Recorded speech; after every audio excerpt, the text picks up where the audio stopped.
তৈরি করব পাঁপড় ও সবজি দিয়ে একটি তরকারি। প্রথমেই পাঁপড় টুকরো করে ভেজে প্লেটে তুলে নিচ্ছি। সমস্ত পাঁপড় ভাজা হয়ে গেছে। পাঁপড় ভাজার তেলেই লম্বা করে কেটে রাখা বেগুন পরিমাণ মতো লবণ ও হলুদ দিয়ে ভেজে প্লেটে তুলে নেব।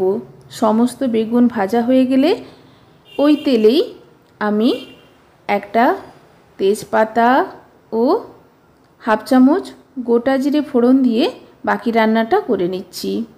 দিয়ে দিচ্ছি লম্বা করে কেটে রাখা আলু, পরিমাণ মতো লবণ হলুদ দিয়ে আলু হালকা করে ভেজে নিয়ে ঢাকা দিয়ে মিনিট দুয়েক রাখার পর আমি লম্বা করে কেটে রাখা ঝিঙে দিয়ে ঝিঙে ভালো করে মিক্স করে ঢাকা চাপা দিয়ে ঝিঙেকে কিছুক্ষণ রান্না করে নেব।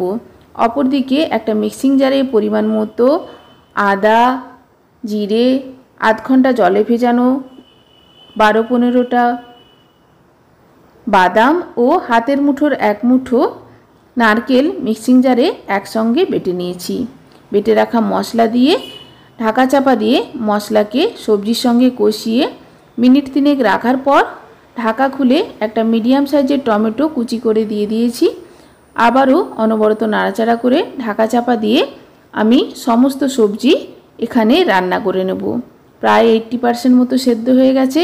পরিমাণ মতো জল দিয়ে একটু ফুটিয়ে নিয়ে দিয়ে দিচ্ছি ভেজে রাখা বেগুন, কাঁচা লঙ্কা। ঢাকা দিয়ে কিছুক্ষণ রান্না করে 1 চামচ ঘি ও ফ্রেশ ধনেপাতা ছড়িয়ে গ্যাসের ফ্লেম অফ করে ভেজে রাখা পাঁপড় দিয়ে দেব।